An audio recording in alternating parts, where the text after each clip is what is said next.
This canyon wall carried my tune. The only one to hear my song are the coyotes and the wolves. But if I drink enough of this flask, I can hear them sing your song too. Hey, this is Robert Leiterman and Tate Hieronymus from the Bluff Creek Project. We also have another guest with us, Ron Reed. And you guys finally came out of the woods. I mean, how long were you guys in the woods? I lost count after the first week, to be honest. Yeah, you guys are there a week, and then I show up. And we were there for another week. Another week. Actually, I kind of blew you guys off for the up the canyon trip you guys did. Yeah, Robert. Yeah, I come up with an excuse, just like all the other people who didn't show up. I think, Robert, your excuse was you were Working? Sounds about right. No, it was something stupid, but yeah. Yeah, like I'm working for a living and I can't join. No, you guys. that wasn't it. Oh, because I have my injury of my hip and it's hard to walk up the canyon. You think that was one of the excuses? No, okay. I think it was a flat tire thing, but anyway, it's not important.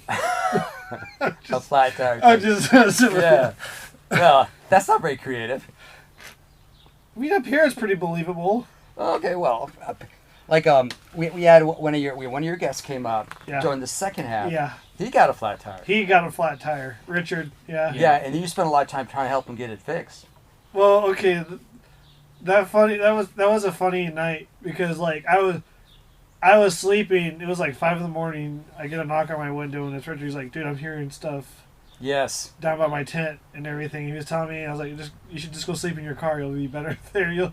If you're feeling nervous, just sleep in your car. You'll feel fine. It's like a more safe spot. Yeah, I agree. So he went to sleep in his car, and then we had Terry's trailer and truck move because he was leaving early in the morning. That's right. Yeah. And then he gets up and he knocks on my window and he's like, "Dude, I got a flat tire," and so I start helping him. He goes to get you. You bring your little tire pump thingy. And eventually he got on his way and we got him out of there. We did, yeah, and he rode with us. We got him over to 96 and he was on his own. And through our recommendations, he also got stung over Yeah, he got stung by a bee. A couple. Looks like he had a couple puncture wounds. Yeah, because they sent me the photo and it was like really bad. Yeah, it was getting bad. Later, and then I guess his tire did have a hole in it somewhere. But it was enough to get us out of there. What we did is he got to Eureka. That's the important thing. That's the important thing. And he got the check in there. And they said, "Hey, I think you're allergic to bee stings. You might want to keep an EpiPen with you from now on." Because you know what was crazy? I'm glad it had as bad as as chaotic as it was. I'm glad it happened the way it did because apparently he said he was going on a camping trip with his family next weekend. Right. So if he would have got stung by something out there and didn't know he was allergic, that could have been bad. It could have been bad. Well, I'm a fond believer in things happen for reasons. Would you agree, Rod? Yeah, I think so. I mean, you're no saint when it comes to going to the Bluff Creek and having nothing happen to you. What happened last time you were there? What, at Bluff Creek? Oh, that was last year. Yeah, with the car? Yes.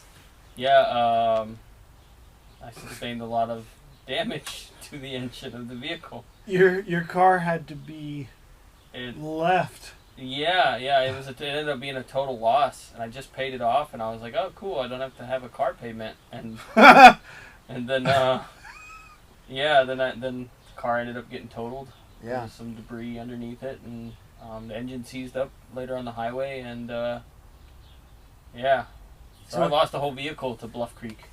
And that's quite a sacrifice. You know what's really funny about that, Robert? That's not funny about it. No, this is the funny. That's not funny. I'm saying the funny part later is Ron's car gets totaled on that trip. I break a window, and then this year I come back with a new Jeep, and he goes back with the same car.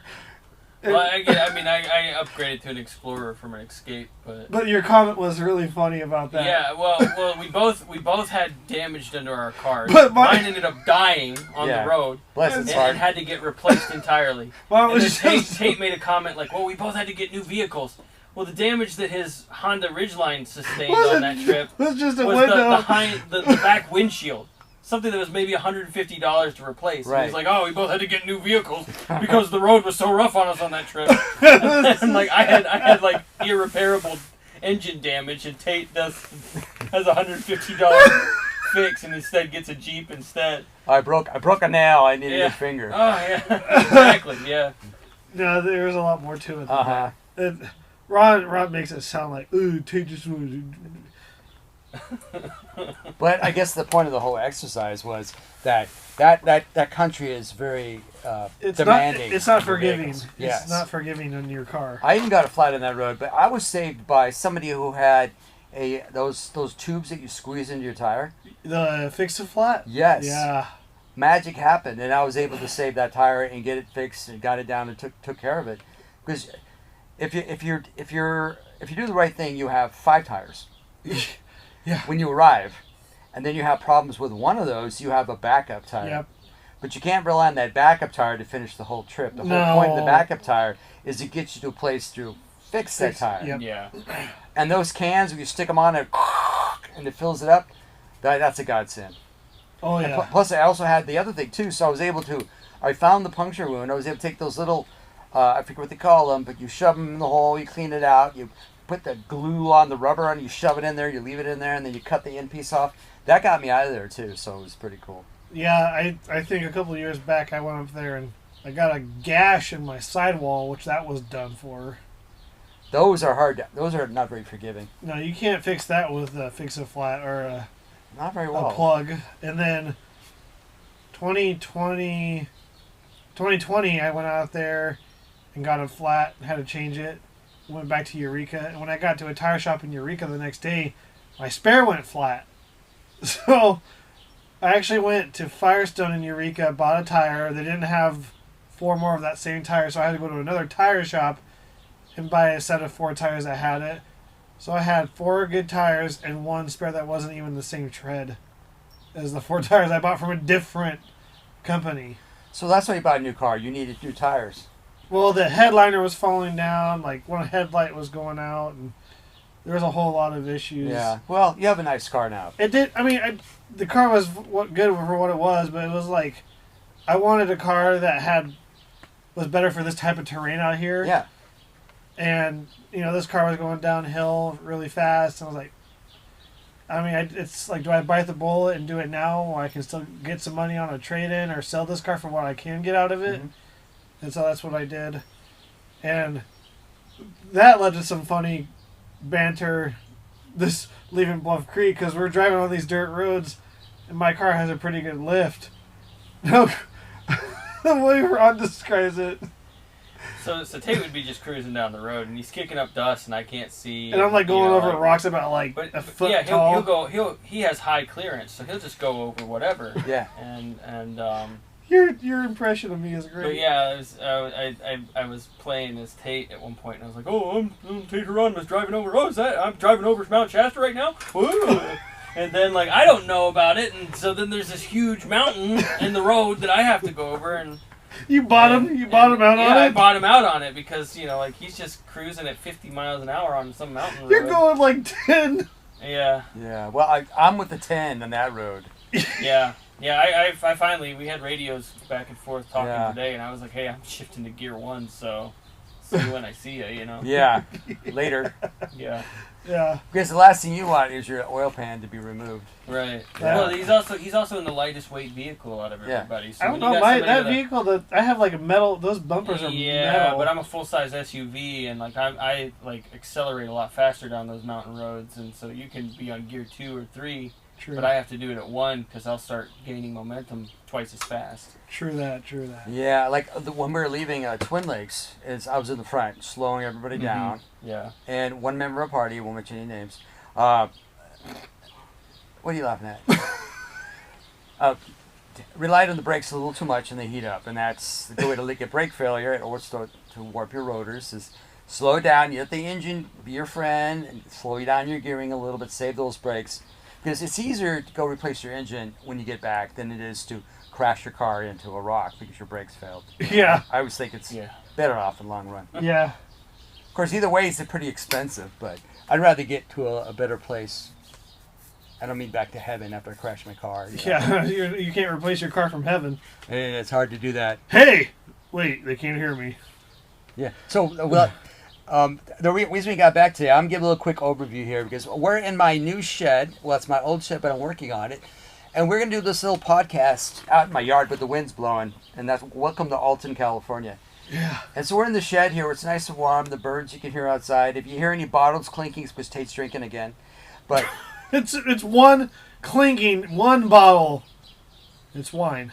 I don't know how he clinks one bottle by itself, but he manages to do that. It could be when you set it next to the other 6 bottles that are empty. Maybe that's the other 6 bottles of wine that I already drank. So I'm on my 7th. Let's go back to where we first started the conversation. Somehow we got lost, but this time period. And how long were you guys up there? So we got up there on the 23rd. I just checked my calendar. It was the 24th. Oh, we got there like on the night of the 23rd. Okay, yeah, you're right. And today's the 17th. Of August. It's so 23rd of July to the 17th of August. So that's like almost a month. That's like 26 days or something like that. That's a long time. Yeah. Obviously, you guys, you took time off. You took time off from work, right, Ron? Yeah, I was able to get a personal leave approved because they don't ask too many questions because there's a billion associates and we're all just numbers. It's the same thing with me because my dad doesn't ask me questions either. Yeah. Me and your dad's learned not to ask questions. Never ask a question if you don't want an answer. You don't want to. Yeah. So Ron and I, we both saved up a ton of money to do this. Yeah, you've been talking. Both of you guys been talking about this trip. Yeah, for a while. Yours was cut a little short last time because of the vehicle issues. Actually, it wasn't because I kept going with those guys. Yeah, I had a rental secured through my insurance, and that's sweet. kept going. So he put some of his stuff in my car and Terry's car, and we drove up to Oregon, and that's where you got your rental. Yeah, and then they vacuumed all the dog hair out, and nobody ever asked any questions about it. Well, now they'll know. I didn't get any fines. Like, oh yeah, I'm sure that the enterprise agent that rented a car to me over a year ago. Maybe they're be like, I remember that guy. Maybe they were into Bigfoot. We'll bleep that out. Bleep. Yeah, I did. You didn't hear any of this. Hey, so when I left you guys, I don't have my calendar in front of me, but it's been a few weeks ago, I think. I had to go back to work and do a few other things. When I left you guys, it was we had dinner together at the Bigfoot Steakhouse in Bluff Creek, and then we went over to see Stephen. Yep. And then we said bye to Stephen, and I went home, and then you guys were just spending the night to go back the next day. What did you guys do when you went back up? We went to the cabin. We went to the cabin to shower off because Terry got a cabin. Yeah, we did laundry. We had a good town day. Got all of our laundry done. And personal hygiene addressed. And then we went back to Twin Lakes that night. Yep. It was silent. And then from there, we went to No-Go Valley. That's what we call it. Oh, yeah, that's good. Kind of keep it kind of quiet. Yeah. So we went to No-Go Valley, and we were there for 3 days. Yeah, we spent like 3 nights out there. And we got our hopes up thinking we had some activity. We thought we heard maybe one thing. Yeah, there were a lot of limbs falling and stuff. Yeah. And I actually watched like a limb fall, and I never saw it break from the tree. I was wondering if it had gotten thrown, but to both me and Tate watched that limb fall from like high up. You think the wind pushed it or something, or just luck of the know. It might have been wind from like earlier, and maybe it just like happened to just fall at that one time. Yeah. But you're saying it didn't fall straight down. It fell straight down. Okay. Yeah. And then we had another incident where it was like it was Stevie closer had to our heard camp, some things and I heard moving around in the camp and caught it on his audio. Mm-hmm. We had something like I had a gifting station I was repurposing that somebody else was using earlier in the trip, and I had a coin and a little plastic toy squirrel. And the next day when we came out, the squirrel was placed down, laying down on its side. In front of the coin. On top of the coin.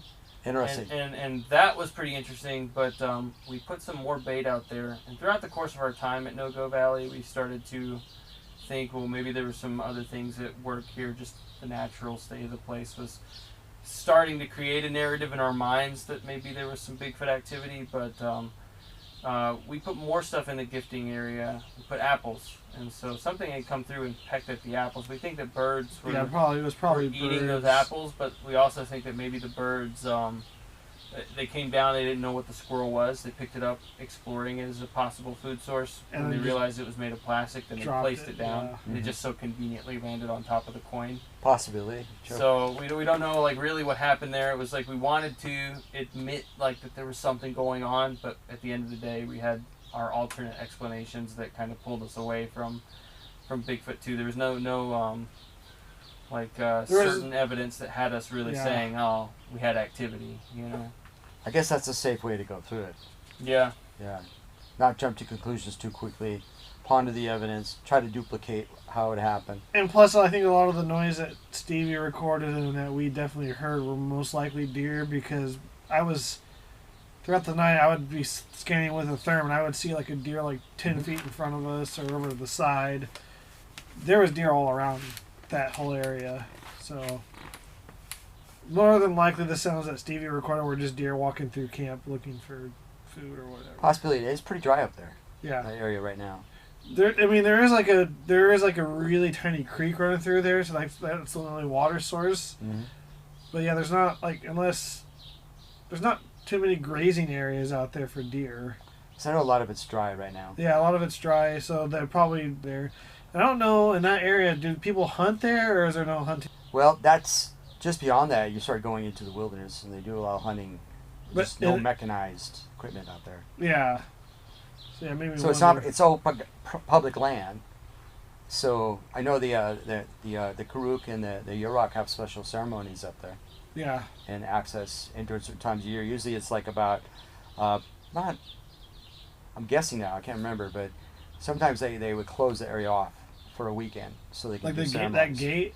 Yeah, right by the gate. There would be a sign up there that says, due to traditional practices, this area will be closed during this period of time. That gives them a chance to go up there because there's special places up there. There's sacred chairs to sit in, and people go on quests up there. So it's hard to go on a quest when you have campers drinking beers and playing their music. Yeah. And you kind of want, not saying you guys do that, but you want peace and quiet. You want to be able to carry that on in a peace and quiet environment, not be interfered by a few yahoos just wanting to have a good time.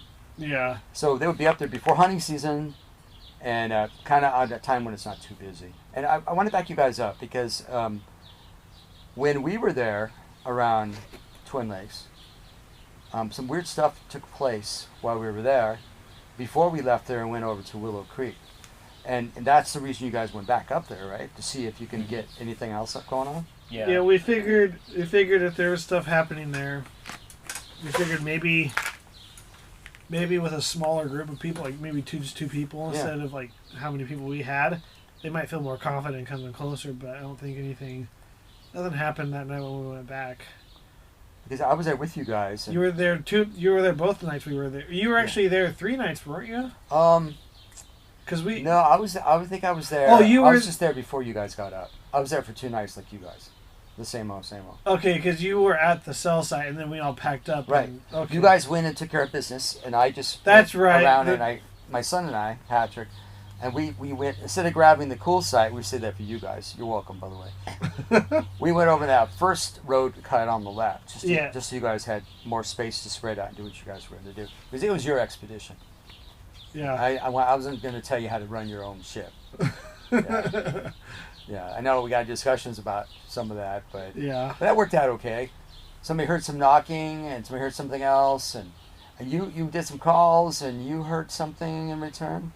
I did. I didn't do any calls. Ron and I walked the road later the second night. Yeah, Ron was playing his flute, right? That was a nice job, by the way. And then, so yeah, he played his flute, and then we walked the road, and then Patrick, your son, Robert, and then Stevie walked to meet Ron and I by your guys' camp. Yeah. And we were there, and I did a knock, and we heard a knock response behind the other lake/meadow. Yeah. Where the cameras were. It came from that direction. And that, I was like, okay, it's odd. I did a knock and something responded or something happened. It sounded like a knock back. Mm-hmm. And that was the only squatchy thing that I really heard there the whole time I was there. And that's the time we were all there as a group. Yeah. And when you came back, did you guys spend 1 night or 2 nights? We spent one night, yeah. Because we were there that day. I mean, like, I don't even think leaving shouldn't play too much of a factor in anything happening. Not really. It's like you leave and you come back later on that evening. It's like you never left, really. Yeah, so I don't think because of that, and nothing happened that night. We did Knox too, I think, Ron, didn't we? And yeah, we turned in kind of quick. I think we got up there later, and then we did some knocks and knocked back a couple of drinks, and then like listened for a little while, but then ultimately turned it in. You know, we had had a full day at that point. Yeah. You know, I know you guys must be tired because you guys were all over the road up there. we've been all over the Bluff Creek, Nogo Valley. Yeah. We went to Flint Valley where Robert and Kip were. Checked that out, and we went to where did we go? We went to like Laird Meadow. We went to Louse Camp. We went Twin Lakes. yeah. We went to Beans we Camp. went to Beans Camp. That was my first time at Beans Camp. I hear Bean Camp has a nice toilet. It's nice, yeah. Yeah. Except for Yeah. the mosquitoes. Well, you know. Yeah, well, somebody left the toilet, like the door open, and so like I guess all the mosquitoes went in there and laid their eggs, and so like if you go in there and you disturb the water with a plop, then all the mature mosquitoes at water level that had just hatched into their adult form, they all swarm out of the toilet bowl. I sprayed Kind of scary. it's How funny, exciting. I sprayed some mosquito spray in there, and like 100 came flying out of the thing. I guess they have a term for that. A swarm. A cornucopia of mosquitoes came flying out. Yeah. A hole in the ground. Well, I hear outside the mosquitoes, I hear it's a nice toilet. That's the pluses for there at Bean It's Camp. definitely one of the most intact houses in the field. It's Right. the only like official like campground style toilet that I know of in that area. It's not ventilated like the one over at Laos. Ventilated like bullet holes. Yeah. And you know, I'm thankful that Laos Camp is a free campsite because we go there. But when I was there not too long ago, I don't think it's been pumped for a very long time. The mountain of fecal matter is almost reaching the top of the toilet seat. Oh, it was clean when we got Oh, there. that's good. Yeah, somebody got tired of it. Guess you can knock the mountain down a little bit and gives you a little more time. But With what? Maybe a stick? no, your hand, Tate. Come on.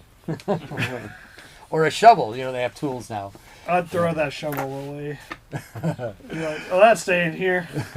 Yeah, you can clean those things off too, you know. And so after you guys finished after you guys finished up at Twin Lakes, where did you guys go after that? Nogo Valley. Yeah. We spent 3 nights Yeah, there. you told me that already. Okay, and then you guys, not much happened there. Then we went to Laos Camp for 2 nights. Yeah. Was there anybody there? There was nobody there. Nice. I like it when it's quiet. Yeah. I made these like things I had in Mexico when I lived there. It's just a hot dog with mozzarella cheese wrapped in corn tortilla and fried in oil. Sweet. And you cook that up, and it's pretty good. It's pretty much like a corn dog, but a corn tortilla instead of cornbread. It's better than a corn dog. It is. It's pretty good. So I made that. I was making that for the past 3 nights. So we stayed at Laos Camp for 2 nights. Yeah, we took a dip in the Notice Creek as like a pre-shower since it had been like 3 or 4 days at that point. That's so. You took notice. Good. I only jumped Notice in there. the smell when you jumped in the creek. Yeah. I only jumped in there once. Ron jumped in there 3 times. 3 times. I realized like every time I jumped in, another layer would come off. So I thought that was a tan, but you're telling me it was. And then did we do 2 nights at that Laird Meadow campground? no, just one. Just It was super okay. We quiet. did one. That was a little adventure, a misadventure, because we. In a good or a bad way? No, so we worked found the campground. That was no problem. But we went there the day before to go to the big Laird Meadow to place Ron's hunting blind in there to use it for squatch research in the big meadow. And so at night we went back to hike into the meadow because I'd done the hike into the meadow at night before. So no flashlight, or you just got confused? We had flashlights, but we got a little confused of where we went in at that time. And the thing with Laird Meadow, if anybody's ever been there, like the small meadow you can see from the road, it's right there. Right. But the big one that extends out. Yeah, the big one that extends out. There's only a very small portion of it that's maybe 10 feet of bushwhacking, But if you miss that little small portion, then you got maybe 50 feet of bushwhacking. And then at night, you can get lost and turned around bushwhacking at night in thick vegetation there. Oh, I agree. I've been there myself. And so we were like, okay, we don't want to get too far. We don't want to get too far in there and like get turned around and get lost. And did you bring a compass? We didn't bring a compass. GPS unit? No, but we saw that we were like, we could see the road. We could see the headlights with our flashlights. Yeah. So we knew we were right by the road. We're like, okay, we're not going to go too far. So. And the road isn't a straight line; it curves back and forth. Yeah, and it curves back and forth. And so we revised our plan and drove up to that top of the world parking lot area. That's a nice overlook there. So we went there. We saw some shooting stars. I got some cell reception, so I was able to check my messages. The one like call your dad. Yeah. Yep. So we did some knocks, and then we kind of did like this thing. I guess Ron says like wildlife. Like a non-linear survey, following the roads and doing calls and stuff. Just see which get at what location. Yeah. Yeah. Mm-hmm. Did you guys get any owl callbacks? No owls. We didn't get owls or coyotes. Well, the first owl I heard was just last night in a different location. I heard a barred owl. I haven't heard one owl. I haven't heard any owls in the Bluff Creek area. Woodpeckers? I think I maybe heard a couple of the smaller ones, not even affiliated or anything, but the smaller woodpeckers. So we did that kind of linear research on the road back to our camp. Stayed the night, and then we went to pick up the blind, and then we went. Did we go into town again? No, we weren't going into town. We were going to go down to check out that spot that Harvey had. At excuse me. What we were going to do is we went to go check out Todd Samples and Doug Shea's spot where they found those tracks a few months earlier. Those are the ones that were on the road in the snow. Yeah. Okay. Yeah. So we went to go check those out, and we drove down the road, but there wasn't like a good camp. We didn't find a campground. So we turned back and we went to Harvey's spot that he told us about. That was like at mile marker 4 or something like that. Okay, yeah. But it was a good area, but it was just too much of a slant to sleep in your car or even a tent. Yeah, not a really. We struggled to find some overnighting areas along the Go Road. So we ended up going all the way to Beans Camp. Yeah, because I've heard about Beans Camp from like Rowdy and Kip. Yeah, it's a nice spot on the right as you're going heading towards Go. Yeah, so we went down to Beans Camp and we spent 2 nights there. First night was really cool because this deer came into camp. It was a doe. That's the picture you put up. Yeah, and the deer, it came into camp. It was probably like from here to the red post right here that you have. It's less than 10 yards away. Yeah, it was like right there in our camp, and then came back around our camp, and it was literally from like me to your armrest right here, just on the other side of my Jeep, and I was like filming it like this, and it sniffed something, and it like sniffed my camera. It was like maybe this far from my camera. It's like, that's cool. Do you think maybe people feed it? Maybe, I don't know. I mean, I don't know how many.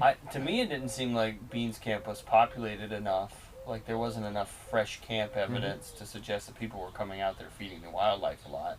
So you think this deer is?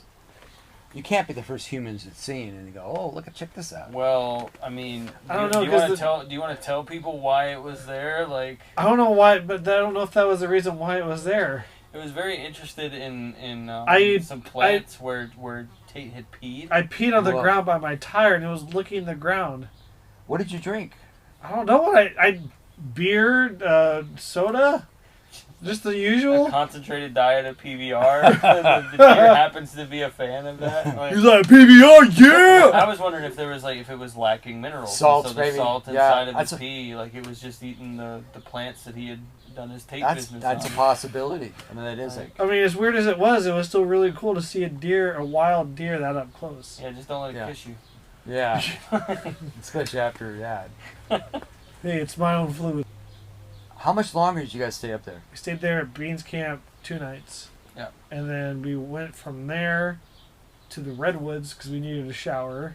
Yeah. So all the way to Redwoods to shower up. Yeah. Well, we stayed there one night and it was a good night. And you stayed over at Hidden Springs like I recommended? Yep, we went to Hidden Springs. Lots of room? Lots of room. Places you can go when nobody else is? Yep, we did that. Yep, it was a good spot. We went there.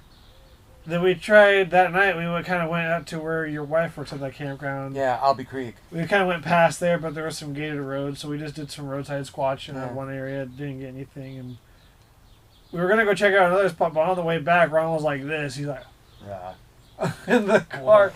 You were you were passed out, man. So I just all you have to do is wake me up when you're there. You know. I was like, okay, whatever. We're tired. I'm tired. I just drove back to camp, and from there we went to Ron's spot in Mendocino, and that's when I got the notifications on the Bluff Creek chat that there were some fires. Yes, there's some fires out there. And so we took a chance, and we went out there anyway, and we ran into a forest, not a forest ranger, but a firefighter guy. He works for the fire department. He works for the fire department, and we asked him. He's like, "Oh, you're good out here." Because we've been there before when they had fires over there, so you could see it. You're a couple ridges away. You get affected by the smoke of it. In fact, we didn't even get. There's one of the bomber planes just taking off right now. The airport's just right up the hill here from it. We didn't see a lot of smoke. Yeah, we had a lot of great glass points where we were driving that road. It's right on the top of the backbone of the mountain, and we didn't really see anything like going in, and so we're like, well, it looks good, you know, so let's go a little further. And we had that one day. It was a lot of thunder, but there was thunder, rain. Lightning, very light rain. Well, actually, I take that back. We had more rain. No, driving up when we were going up to your spot, it was hailing actually at one point. Yeah, it was a less amount of rain. I would say it was less consistent, but it was harder at one point. It was a really big downpour, but not as long. But then the following day, like this morning, it was pretty steady. So it was late at night. Because we got rain here as well. Yeah, of course you guys felt it and stuff. That's good because this is the thunderstorm month, August, and those start fires. What's nice about where we were is like we weren't that far from a burned forest area, so if there was immediate danger, we would go to that burned area. There had to be damage because I was just there last year in early July, and when I was hiking back into my spot back there, I definitely noticed like it used to be a lot more green growth. A lot more full ridge lines and stuff, and it was definitely filling up. It definitely sustained a lot of burns within the last year. I remember like pushing back further yesterday, and I was like, I don't remember this being burned. This seems new. This is like newly burned. There's trees that were downed from the fire that the Forest Service had come in and cleared the trail. So like I was a little concerned heading in about the potential of my spot because if there was too much damage, then I wouldn't expect anything to be there. Right. Originally, before we went to the Redwoods, we were supposed to go to your other spot outside of Hoopa. Yeah, I gave up on one spot because we started doing the history, and it was like every 2 years it was getting hit by wildfires, and I was like, and so it's probably what gone are the odds at after 3 burns that it's like even recognizable at this point? That is a good point to consider because, dealing with burn programs that we had through parks and stuff is. You have your areas that you prep it for your fire and you burn it, and then some trees will die and it's going to fall down. Even though you burned it, you got a lot of the brush burned out. Yeah. Now the larger trees, if they burn too hot, they're going to fall down. So your burn program goes on. You'll burn it another 3 years after that, and a little period of time after that, to try to get rid of all this extra debris that's going to accumulate on it. Yeah. So it's scary when a fire takes off. And how many road access do you have to get in and out? And now you're calculating we have maybe that. 2 ways in and out. Yeah. Just think about it, like Bluff Creek. You're going to Bluff Creek, right? So you can go 96. There's theoretically there's like 2 ways in, right? Well, about 3 actually. One by Fish Lake. Yeah. One by Slate. Cedar Camp. And then you got Cedar Camp. Then you got the Go Road. You got the Go Road. So there's 4. But they all go in and connect with Cedar Camp connects with Slate. Go Road will come up and eventually connect with what they call it Cedar Camp Road that curves around. We get beyond that, you really limit Go Road. Yeah. I mean, one way in, one way out, unless you're going to do the Lonesome Ridge Loop. Yeah. And that takes you back around the whole way towards Fish Lake. Yeah. So you have ways of getting out. You just got to pay attention to where you are. Area and it was like blocking me in, I would go to the no-go. Above that ridge area is all burnt forest. just because it's for it to burn again. So keep that in mind. I mean, this is also true. But I mean, that was, if I had to pick a bit, if I was blocked in and couldn't get out, I'd be going there. Well, I'd take my chances with that if I couldn't get out. I like to head in the direction where civilization is, so I can get out, versus going deeper into the wilderness. You know, which way are the winds blowing? That also is a big factor. Yeah, you got to consider everything, and you got a canyon. You know, it goes down one side, it burns slow going down and fast going up. So you got to keep that in mind too. And at night, inversion kicks in, and the fire direction changes. Fuel moisture goes up, burns slower at night than it is during the day. So a lot of factors to consider. That's why you got to keep Kip with us. He's like the fire guy, you know. Kip, are we all right? He licks his finger, puts it in the air, and stands on one leg. He says, well, yeah. Well, we're in a box canyon. Yeah. A lot of factors. That's why I think when you got on that little thing, it was like a rider's going, get out. Yeah. I saw that, yeah. Yeah, don't take chances. It's not worth it. Yeah. You don't know that we're going to hit by a whole bunch of dry lightning, and it's going to spread over an area, and it won't be just one little spot. It'll be like, it's like taking a handful of sand and throwing it at a wall, and it's like a shotgun blast, you know, or bird shot. Spread all over the area. It's like, yeah. And it all burns together, and then you have a big fire.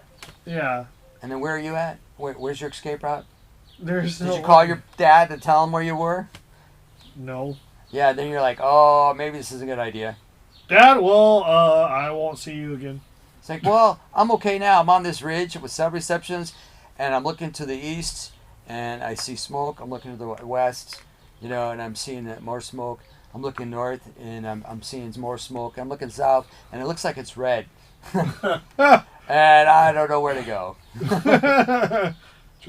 True Titanic situation. Yeah, well, it's good to be safe. I mean, every time the fires break out, I was going to go up this weekend, but I don't want to deal with the smoke. Yeah. I don't want to deal with all the fire crews everywhere. There wasn't any fire crews when we went. I mean, we only saw like a fire crew heading back to the fire station like the last 5 miles. Well, we'll see how it goes. There's a bunch of fires. They're not big at this point. They can get big. They can lose the control of them. But we had rain. The rain helps a lot. That's going to really knock a lot of it down, slows it down to get caught up. So maybe I can go this weekend to go back up there. Yeah. I was going to do a podcast with one of the guys at the visitor center in Willow Creek, so I'm looking forward to that. Oh, very nice. Yeah, just like we're doing this podcast here. I mean, like in the field podcasting, it's nice to be able to talk to people in the field versus inside the, what do you call that, Zoom? Zoom. Is that how we do it? We zoom it? Like right now, I think this qualifies because we are inside the new sound studio. The door is open. The door is open, so the nature sounds are coming in, but the wind's blowing. You can see those trees folding over there, and we won't be able to hear each other if we're out in there. And we just got out of the field. We just got so it counts. Just disclaimer: we're actually in a studio, like Robert said, and all the sounds you're hearing in the background are added in. Yeah, right. So nature. I pay these birds big bucks in birdseed. I keep them well fed to keep my ambience background. And I have a wind machine that keeps the wind blowing pretty good. It makes it sound really nice. And you have this really cool light that looks like the real sun. I know, isn't that nice? It's pretty. It's going to be a great studio when we get it finished. Oh yeah. Yeah, I won't have to put any posters up. We can just look out the windows. Yeah. That'd work out pretty good. The walls just collapse down, and you have like ropes that bring them back up. Yeah, I wish. That'd be kind of cool. Yeah, maybe someday. A collapsible building that just repairs itself. Well, the reason I started doing this, I know you want to know this. This is like, tell me, Robert. Sure, I'll tell you. Thanks for asking. But inside this building, there's like a little sound room, and we're going to do the audiobooks. Like the Bluff Creek Project books. We're going to do the Bluff Creek Project book. Yeah. But your other books that you've done. The other books I wrote, the other fictional books. Like Gabriel's Legacy. Well, Gabriel's Legacy, it's more like about angels and demons than it is about Bigfoot creatures. I mean, you can still do an audiobook of it. I can. But I had the Bigfoot trilogy. There's 3 of those. And is that the one with Bart and you? Well, that's a totally different one I'm working on. Oh, that's right. I know, I'm a busy guy. But the audiobooks I already wrote, the 3 published about 20 years ago. So I was going to republish them and clean them up a little bit. But the scripts are like screenplays. Yeah. So all the dialogue is dialogue based. And so you have your characters saying with their own voices, reading the script. And that's the cool thing is, the Bluff Creek, I keep saying Bluff Creek Project because I'm always trying to put a plug in for the book, right? Yeah. But the Bigfoot Mystery, Yeti and I, Here We Come, and Operation Red Request are all fictional books about stuff that could have happened, might have happened, but it's all into a fictional setting. And so all the characters, I have to get character voices for all the parts. and then we get to decide who wants to be what character. Because I was going to try to get the Bluff Creek Project members, maybe sucker Ron into it here. Hey, I've done voice work. That's perfect. You got his voice. So yeah, I got one too. Tate's a good like. I was thinking of a drunk, but you know. You're looking for Bigfoot, huh? So the nice thing is you have enough people you spend time with, and you know their personalities, and so I can sit back and pull the book. I go, okay, Ron is going to be this guy. Who am I going to play? Tate's going to be this guy. Is he a good character? Well, yeah, it could be. It's all a matter of interpretation of it. Like, the Bigfoot Mystery is basically the first book where a family comes into an area and the children I want to be the dad. have an encounter. I want to be the dad. The dad's got a small part. You want to be a bigger part. But the nice thing is... I can't do kid voice. Hi, Dad! He can be the daughter. Hi, Dad! Well, the nice thing about it is I can change the ages of the characters. It is your book. That's right. I don't have to ask myself permission. I can just do it. But the Robert, I want to change the age. No. Yes. Yes. No. Yes. Okay. We're sold. So instead of being a little kid, he can be a college kid, right? No. What if he's? You got to make him a fan of PBR. What? Pass Blue Ribbon. That's. Oh, he's got to be alcoholic. No, he's just got to. Oh, he's taking a swig right now. He's trying to pull it. Okay, go ahead. You're good. Okay. We're still friends, right? Yeah. He's really not an alcoholic. I just throw stones wherever he takes again. Because it's Tate. Robert and I have this camaraderie apparently that Richard put in his article. But it's a good camaraderie that we have. We're always poking fun at each other. Yeah, it's not that we don't hate each other. We get along just fine. Yeah. Yeah. I feel like sometimes I feel like your dad.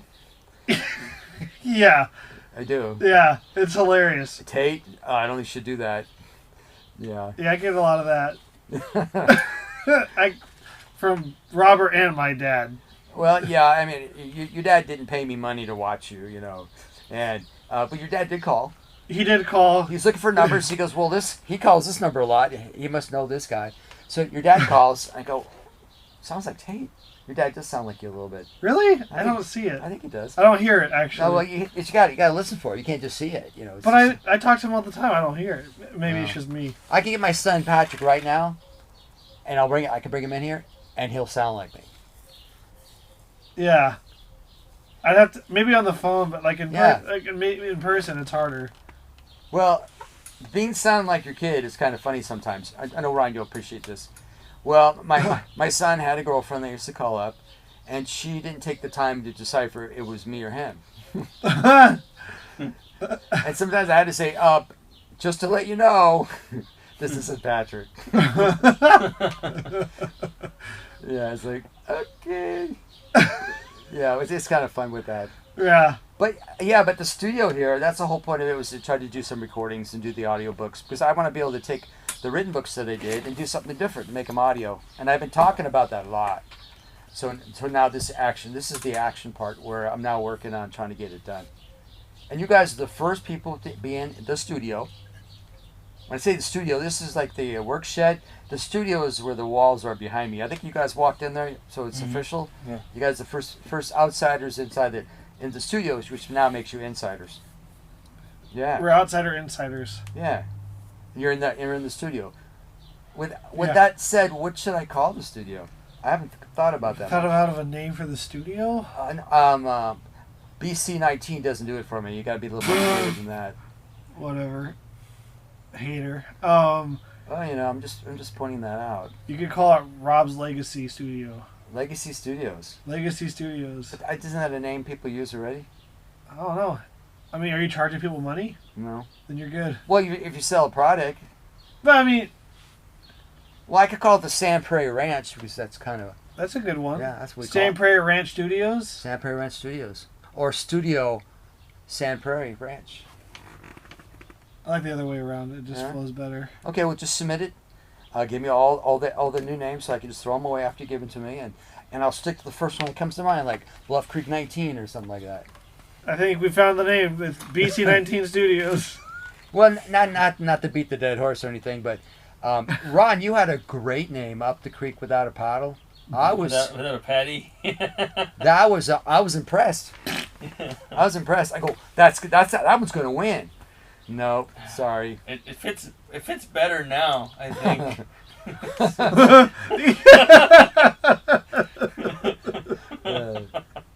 It really does. Well, I mean, we already talked about the adventure up the creek and stuff. Yeah. And so, yeah, I'm not throwing stony at you for this one. So, but yeah, anything else you want to talk about? Anything you want to add? It's not every day I get to have Ron Reed and Tate Hieronymus, not related to the other Hieronymus. Yeah. In my property, in my house, sitting in chairs room. In the same room. Yeah, it's been a pleasure having you guys come by. We did. Did we talk about the fans we met? Yeah. Well, I think we did in Jeremiah's. Jeremiah's. We didn't talk about it on ours. I met my first fans. Ron did too. Yeah, I guess some people recognized us from Small Town Monsters, and they had your book. Right. Yeah, our book, the Bluff Creek Project book. They had that one, and so Ron and I signed it for them. And sweet. Did you sign my name for me? Yeah, I did. Oh, sweet. I put RL. Perfect. Just your initials. RSL to be, Robert Stephen Leiterman. Yeah. I didn't put the S. Yeah, that's okay. Just scribble it. It'd be like a doctor's signature. But that's kind of cool though when you're like I was telling Lee, this was a year ago from Bigfoot days, the one before this last one we did. We are all set up at the cell site, and the streetcar comes driving up, and this guy gets out. Yeah. And he identifies us by name, by our voice. Yeah, I remember that. Yeah, it was Lee. That was last year. That was a year from Bigfoot days. Yeah. He was like, "Oh, you're Tate. I know your voice. You're Robert. I know your voice. You're Ron. I've heard your voice." He was like naming all of us based on our voice. Yeah, it was pretty impressive because he also was your support team for this trip. Yeah. For the trip, yeah. So that was nice of him to volunteer his time for that. Yeah. But he's the guy who was able to recognize it. And it's kind of a nice, warm feeling you get when you meet people who really appreciate what you're doing. Yep. Mm-hmm. Yeah. Yeah. I mean, we do a lot of what we do because we want to do it. And we would do it even if nobody gave us recognition for it. See, that's what was cool, like, when we got recognized. I was like, yeah. What? People know us and they're excited to see us? Yeah. That was kind of weird and bizarre, but it was cool at the same time. Yeah. And they're, like, geeking out over meeting us. I'm like, I don't know why you'd geek out to meet me. Yeah. I'd freaking punch me in the face if I met me. Well, it's... I had the same thing for myself. I don't think much of what I do. I care about how I'm perceived, but I do what I do. And I went to, Beachfoot, and Kip was talking me up.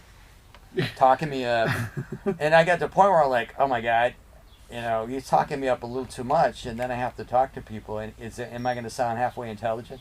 Is it going to work out? And it worked out just fine. But I didn't realize there were people there that really wanted to sit down and chat with you. Yeah. And it's kind of cool when you do run into them. They got a lot of questions, and you get to talk to them about it. And I like the part about the passion they have. Because you got the passion for it. Ron's got the passion for it. And you sit down with people that are passionate about it. And they recognize you from something that you like that they do. Right. And they appreciate what you're doing.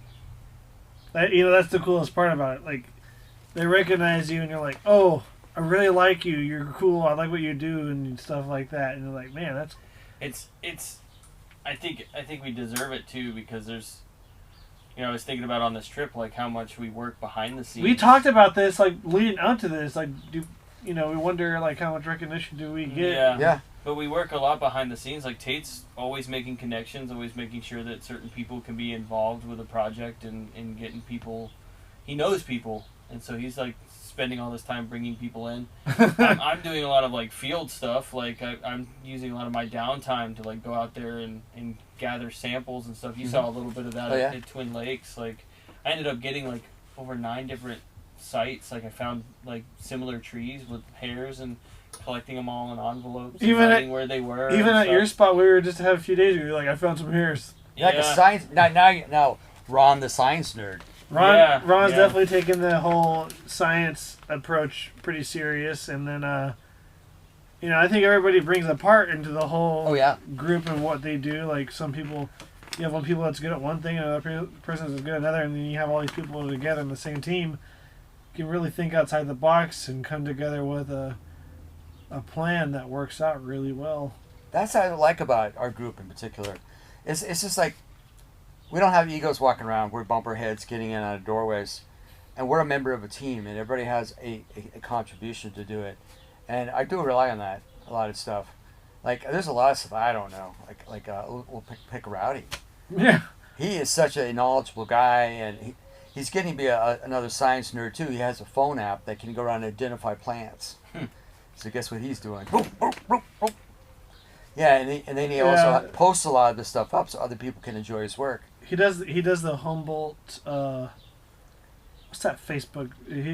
I'd have to pull it up. Humboldt something like Humboldt thing. Now we're all reaching for our phones. I saw a post on it recently. I gotta. Yeah.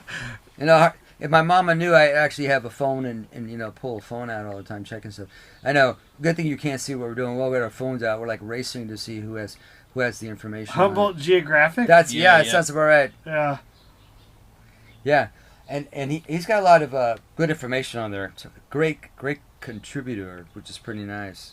Oh yeah, so Rowdy does that, and it's really cool. And then we like having Kip on the team because he's a great asset, knowing when fires are, where to avoid when it's time for situational awareness. So he brings that to the table in the group, and he brings the old guy genes in. Also the comedic relief. He's quick with the wit. Jeez, he's always out of the Bluff Creek project guys. Of all the people he could make stupid faces on and put them on different bodies, it's me and Jamie. That's right. And it's always like Jamie is like it could be like an old lady holding a baby, and it's Jamie is the old lady. I swear, man, there's pictures like that. Well, I mean, you have to admit, right? I can't lie, but yeah. Well, my face is only for certain things, but yours, you have that generic face. Me and Jamie, they get the blunt of the photoshops. And Jamie too. Jamie's had that face that fits in really easy. Jamie and I are the blunt. We're the ones that really get out hard by. I think if that face swap app was better with dogs, then Kip would take advantage of me and Bandit a lot. Yeah. But I think because maybe it warps the dog's face too much or something, and I've been spared a few scenarios. The saga. Yeah, thank God. Well, yeah, I know he does that a lot, and I talked to you about it. I go, are you offended by it? He says no. No, I just try not to let him know. I think it's funny, so he doesn't keep doing it. Yeah. Don't encourage him, right? Yeah. I can't. Yeah, because crap, he's gonna know that I think it's funny. Before you know it, you're gonna be at your first conference, so like giving pictures is gonna be like your introductory slide. Kid sneaks it into the. He's like, let's see him talk about this. We used to do that when we get slide presentations in public. We would sabotage these of this program. We have them in carousels. The old days, slide projector, carousels. Yeah. All right. And so we have our programs on our shelf in our office. You take one out, put one in. Turn it upside down, put it back, or put it in a totally different one. And so I'd go to my presentation, and then people start laughing, and look up, going. The picture's upside down. Upside down, or it happens to be of something totally different that's not supposed to be there. Oh, no. That's very professional, right? Oh. You laugh it off, and moving on. And you can figure out who did it, because there's only a handful of people, and there's no love loss. There's this tomorrow night. Yeah. And so what the Smart Ranger does is he goes through his program right before his presentation to make sure it's good. But sometimes we don't have time. We're rushing through it, barely getting there on time because we had to go deal with the dog off. That's why you never let people know your passwords. That's why you never give them your computer. Yeah, that's a safe way to do it. Yeah, just don't do it. You want to see my no. You want to see my computer? No. Oh, well. What's your password, Tate? Oh, I'll get it myself. I got it. Yeah. Well, all love and war. It's good. I mean, humor's a good thing to have. I mean, let's face it. It's a boring, dull world if you can't laugh at yourself or anybody else. Yeah, I laugh at myself too much. Oh, that's okay. I just think of it. You think you laugh at yourself a lot. We laugh at your photos on that group chat a lot because they're funny. I can have a bad day and I just go, see what picture did Kip put Tate on today? Oh, look at that. That's it's a kid on a tricycle holding a lollipop in overalls. Yeah, that's funny. But that's good. It's a form of love. Yeah. Yeah. You could call it that. It's a form of love. If we didn't like you, we wouldn't talk to you. Wait a minute. We didn't like you, we wouldn't talk to you. Hold on, I'm a little slow. If we did not like you, we would not call you. We would not talk How to you. dare you touch my bottle and desecrate it with your fingertips? Barely touched it. He's just checking out how much is left in the bottle he's been nibbling on.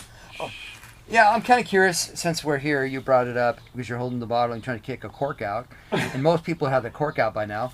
So, Hey, where did you get this bottle? It looks like it's got a Bigfoot on it. I got it in my... Would you like help? No, the cork is just majorly destroyed because I tried opening it and it didn't work. Oh, he finally got the cork out. Yeah. It's called Portlandia. As a Portland? I don't know if it's from Portland or not. Mm.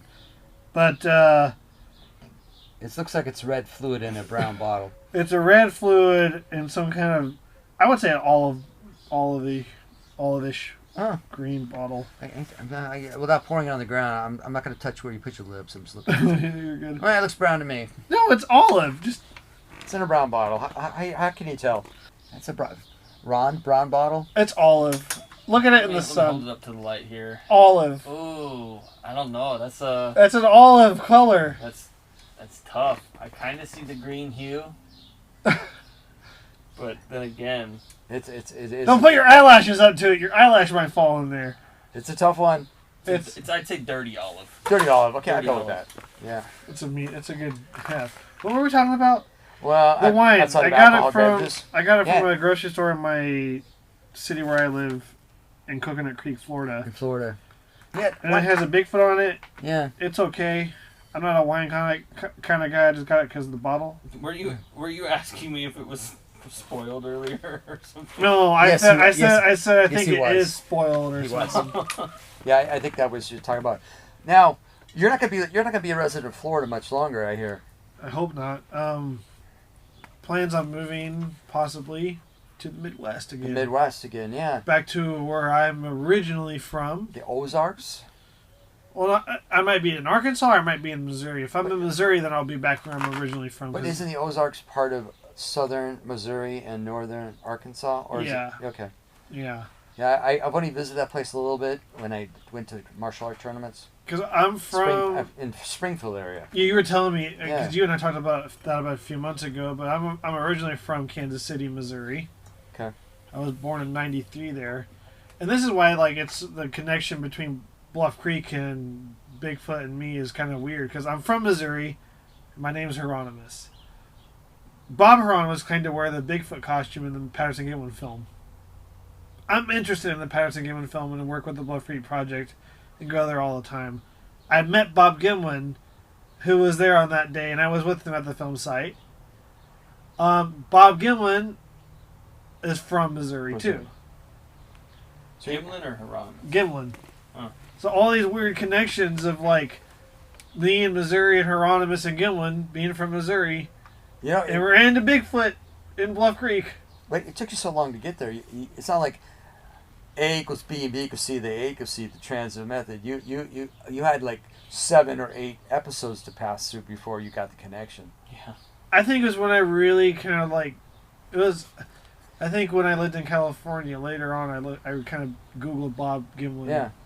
And I think it was on a Wikipedia page that said it didn't say what year exactly or what city. It just said he was, maybe it was city, but he was from Missouri.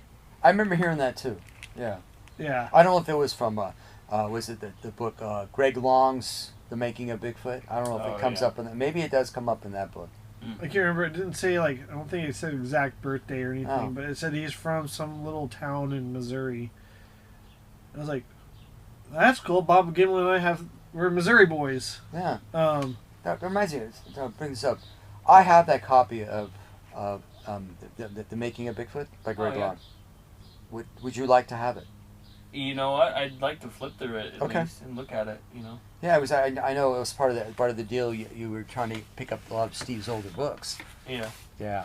He said he was going to send you. Take pictures of it and send you. And the book's a pretty thick book. Yeah. Yeah, and I read it a long time ago. It's got a lot of good information in it. A lot of homework went. You can also read about the author. You can also read about all the snacks, his favorite foods and snacks that he was eating while he was researching it. Yeah. Huh. And how everything that Bob had to say was bullshit and made up. Yeah. But everything that Hieronymus had to say was he can't remember because it was so long ago. That's what it was interesting. Wasn't Greg Long kind of discrediting Bob? Well, yeah, he basically tried to pull character assassination, and he reached the determination it was Bob Hieronymus' word versus Bob Gimlin's word. Which Bob Hieronymus didn't even know how to get to the film site, which I don't know why anybody would believe. Well, a long time ago. I mean, you do forget things. Yeah. I don't even think he's ever been to the film site. Well, how do we know that? Yeah. I mean, it's true. What was interesting is the skeptic community really just I remember I was listening to an audiobook just in Bluff Creek, and they were tearing apart Bigfoot, or attempting to, as a legitimate area of study, and they said they credited Greg Long as the researcher to make any headway in the Patterson-Gimlin phenomenon in 30 years or so, and it was just kind of and all he did was character assassinated Patterson, and it was just kind of do you call it and that was the leading argument for them, is basically this anecdotal evidence that so and so was not a good person and therefore couldn't make a genuine piece of evidence, which is really that's really a flimsy argument. It reminds me of the on whole the same level of eyewitness testimony. It reminds me of the whole discredit the eyewitness testimony of Bob Gimlin and the corroborating physical evidence that needed to be broken down, and they admitted in that book, it was Abominable Science, they admitted that there's no way to tell from the film itself, but they're leaning towards it being a highly probable hoax because of what Greg Long discovered about Patterson's character. Right. That doesn't mean anything, though. Character assassination. Well, look at what the whole Michael was it Paul Freeman thing. That because Paul Freeman was practicing making tracks to see if it was possible to make fake tracks, and then because of that, people were like, "Oh, he's making fake tracks, so his film is fake." Also, when they ask him that question, "Do you make fake tracks?" They go, "Well, yeah, I do, to study how the tracks are made." But you don't get that part. You get admission. I do. Yeah. The cut. Yeah. I mean, that's why television, that's why people like Cliff will admit that he doesn't like television. It's Well, yeah. It's shallow and superficial form of media. Because television will take what you say and they will edit it to fit a storyline that they want. Yeah. I mean, Bobo is another example. He's admitted about certain programs how he didn't like things. I think he publicly admitted that Sasquatch Hulu documentary. He was on that one, and he said some stuff he was talking about. He was answering their questions, and then the way they edited him was not what he said. Yeah, he didn't he tell a story of so and so claim that there was a fatal Bigfoot attack. And then he said, "But I don't really buy that." And they cut out the "I don't buy it" part. It just made it sound like well, it was that's the gospel anything you truth. say can and will be used against you. Yeah. And so, I'm talking to you right now. Every time I pause, you could take that pause and change it and move them around and have me say whatever I want. When you rattle on and keep talking all the time, it's hard to cut it because then you know it's been cut. Well, like this, I could say, "Robert, you smell, Robert, really bad, and I hate you, and you suck. But I really love you right now, and you're the best mentor I have in Bigfoot." You could edit that nice part that I set out and keep that bad part in. Yep. Yeah, true. Because there was enough pause, you could take it out, and oh, he hates him right now. That's the hard part, is because when you're talking, you want to be clear, concise, and you want people to follow you along. But if you talk too fast, sometimes I get cranked up. I get talking really fast. Robert, I really like you and hate you. Yeah, it's hard to cut that part out. Yeah, good luck. Yeah, but it can be done. Yeah, like this podcast, we will go through and edit it. Tate doesn't like to edit very much, so he leaves all the stuff in it. I'll go through and I'll edit a little bit more if I don't think it's appropriate. Make the file twice as big when you have to edit out yeah, all the vowels. But you know what? It adds character to the podcast if you leave that stuff in. Because I look at like a musician buying an older guitar, you want like those buckle rash affections that made that guitar really cool looking. Because if you just polish it up and make it look clean, like, yeah, maybe. You know, it sounds fake. Yeah, especially that dub in the background. This is really from 1960. That guitar looks like it's from 2000 now. Yeah. You know, yeah. I kind of want that vintage look. Yeah. I want those dents and the cigarette burns and the guitar pick rashes on the side, you know, and all that stuff. Well, I see that point. I understand that point. You see that point. It adds to the humanity of the genuineness. But I also think about if you, in confidence, tell me some things, right, and I post it because I don't want to edit it, then I probably won't have a conversation with you anymore. You won't want it because, well, Rob, I thought I told you this stuff in confidence, but you broadcast it all over the place. No, I know we're recording this, so I will. Yeah. I'm not gonna say you. Well, I'm not. I'm not gonna say your socks are too white for my taste. Yeah, especially when they're gray. Yeah. I'm wearing the whitest. But I'm wearing like high tube white socks. Yeah. Right now. You know, when I know you can't see this, but this is the pleasure of descriptions. Ron is wearing flip-flop type shoes, no socks, like you're supposed to. Robert's wearing Crocs with socks on because he was actually working, climbing all over the room here. And when I heard you were here, the dog lets me know you're here. So your phone rang, my phone rang. I saw you just called him. I was walking over there, and then here comes Tate. He's wearing I don't know what type of shoes these are. I'm wearing they're Australian Blundstones, and with white tube socks, and I was wearing a Dickies button-up shirt. Yeah, white two socks up to his knee, just to point that out. And so yeah, it was kind of funny when you walked. 2 inches. Close enough. Lower knee. It covers the whole shin. How's that? Low knee, high shin. Yeah. All right, pretty good with that. Yeah, one last question for you. I appreciate you guys, the banter back and forth and talking about this, but what is the faith of the Bluff Creek podcast? The faith? The fate. Oh, the fate? Yeah. You're a busy guy. You're doing a lot of different things. Are we still going to keep doing this, or do you think it's coming close to an end, or are you going to take a big break from it to get caught up in everything else? I don't know. I think for me, I'm not going to schedule any on Zoom podcast. I think, you did a lot of recording this trip. I did. I've got 8 or 9 interviews I have to process still. So I think we'll keep the podcast coming for the in the field stuff, because I know Robert might here and there hey, I got an interview. He'll call me I got an interview with this guy. I'll do. So I'll post those for sure. And maybe if there's a rarity one where we want to interview someone over Zoom that we haven't gotten before. Yeah. Say if we got Les Stroud. That'd be great. Because that is a very real possibility sometime down the line. I can't say for sure. Are you going to interview him with help? We both will, yeah. Are you going to set that up? If I can. If it works out, I'll try, but... Ron says you know just about everybody, so... There's a possibility. I'm not going to say it's for sure because I haven't even gotten a hold of him at all, but, we'll see. It could be there. We've gotten some pretty big people on our podcast before. Yeah, it'd be fun. Big fun interview. So, yeah. I just had a recent interview. I forget their names. It was Bigfoot Influencers Club or whatever on the...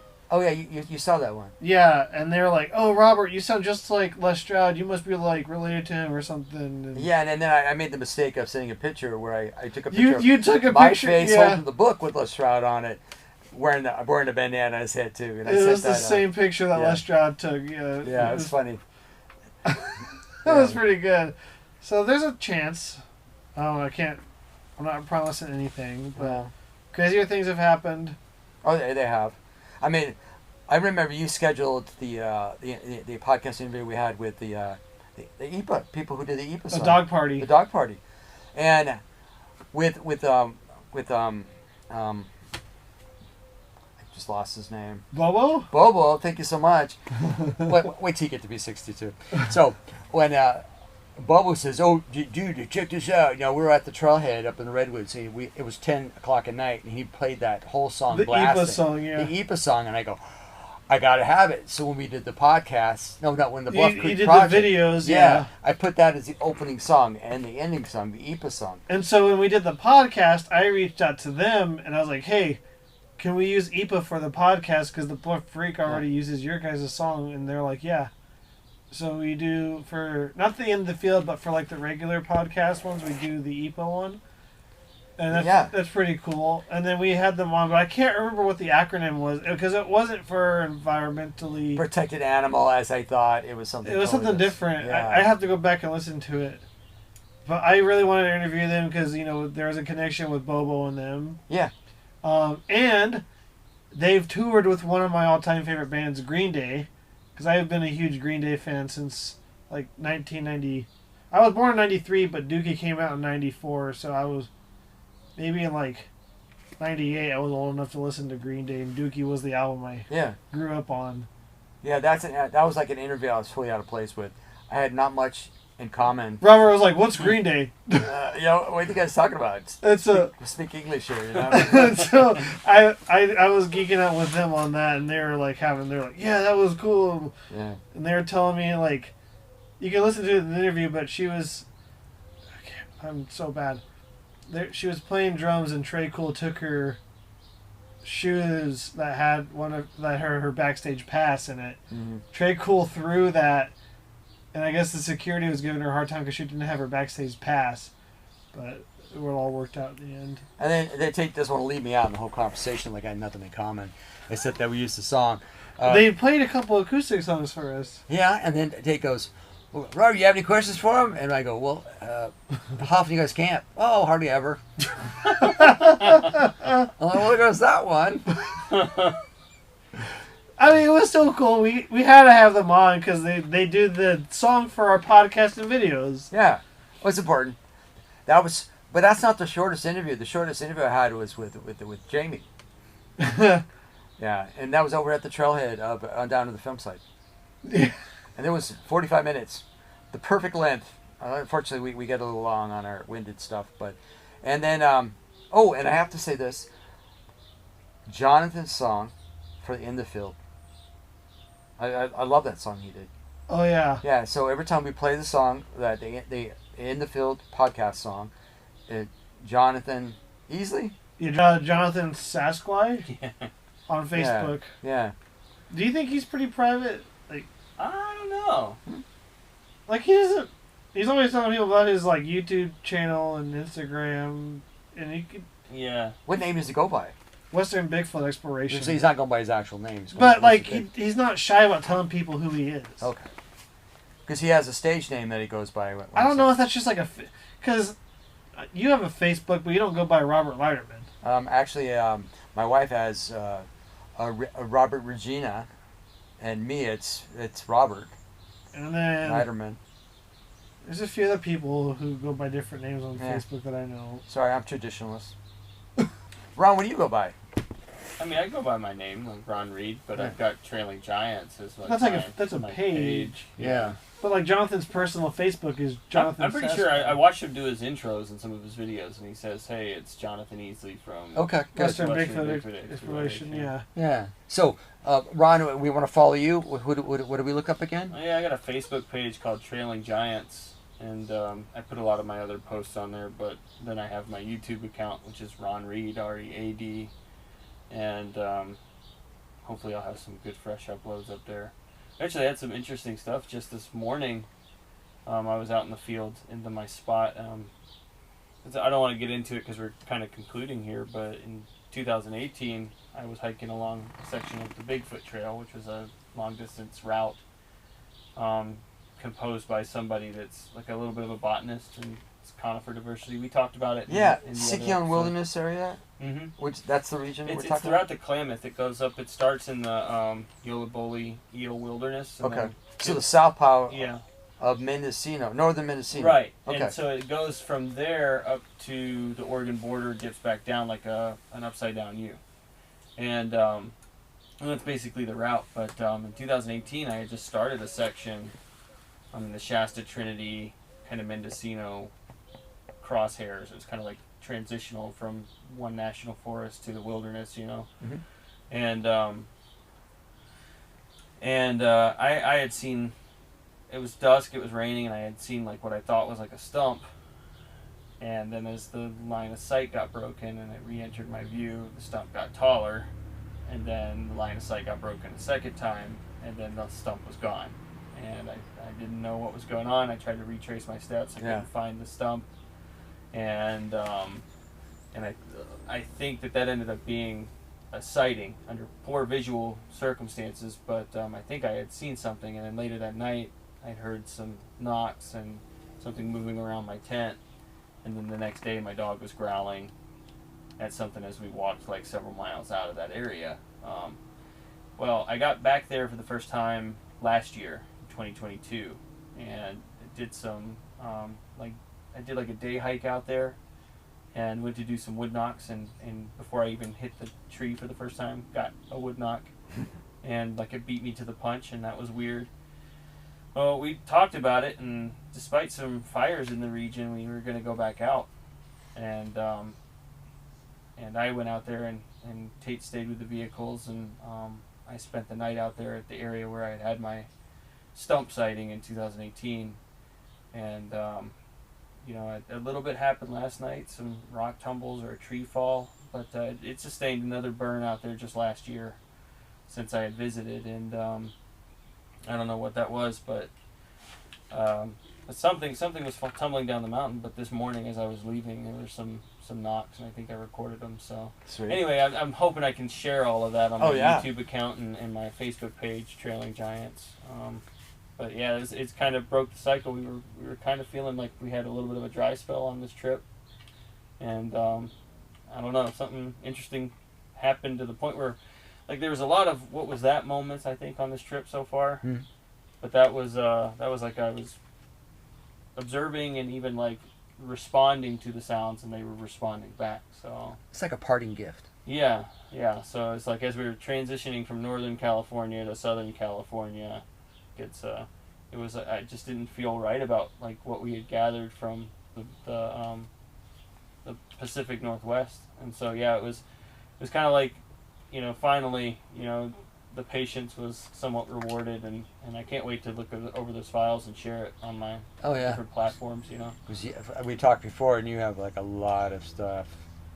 Yeah, I've been stockpiling a lot of interesting things, some discussions with people about sightings and some personal investigations and some luck in the field and stuff, and so hopefully I'll get into that creator mode and start sharing that with everybody. Yeah, in between work and in trips and just the steady drive of everyday life, Oh yeah, we all need an escape. We all need an out, and we need to stay connected. We all have to live for something. Yeah, so I think that's a good subject. So Tate, people want to follow up on your latest stuff, what you're doing. How do they do that? Just my name on YouTube. So is it JUSTMYNAME on YouTube? The heck? No, it's just Tate, Tate, Hieronymus, HIERONYMUS. Good. And that's like where I've been posting all my latest stuff. Yeah, I know you're just like Ron. You got a lot of projects in the fire. Yeah. And burning up all sorts of stuff. Is your series like? Can you search your series yet? Search for Sabe and get that as like a top result on YouTube? I hope so. I got like 5 episodes out. I think last time I checked was a few months ago, and I had to scroll a little bit to find the first video. But if you find my name, but they've grown a lot since then. Like they've over doubled or tripled in views since then. So I think Iowa has like 5,000 views. Yeah. And California has like almost 2, and Washington has 3,000. I can't remember. That's a bunch. So I mean, my videos get pretty good views. So I mean, you'll find them. It's just Sasquatch and search for Sabe. Mm-hmm.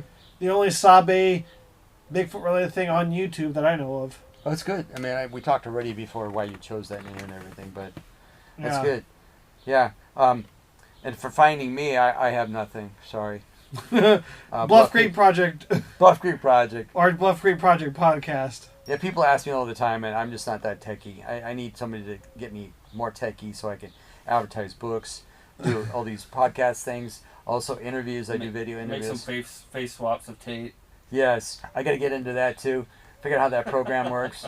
I swear, if like Robert joins on that face swap with Kip, I'm never ever gonna see the end of like. Yeah. My phone's gonna be blowing up constantly of like some kind of weird picture. Well, it's bad enough now because I keep the phone. You know, it wakes me up. It's my life and my clock. And my wife's going, "Do those guys ever sleep?" Bing, bing, bing, bing. Yeah. Well, I work third shift, and then there's some of these guys like Tate's a late in like he's normal daytime hours, but he stays up late. So he's like, it depends on the night. It depends. He's like second shift, and then I transition into third shift, and so we're all responding to each other. Like but you different got people times. that have a normal 9 to 5, and then second shift, and then me on third, and so it's like it's just somebody's always chiming in those chats. It's like bing, bing. I can't even. I'm not smart enough to turn it down. You know, just turn the phone upside down, put a pillow on it. But I have Steven gets in at a certain time because he's like a nighttime. Steven, it's usually me, Steven, or Jamie on the Bluff Creek chat. Yeah. And then on the chat, me and Ron, Jonathan, Jeremiah, and Alex are in. We're always it's always one of us going back and forth late at night. It's weird. Yeah.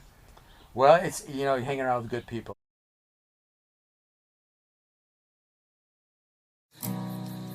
This canyon wall carried my tune.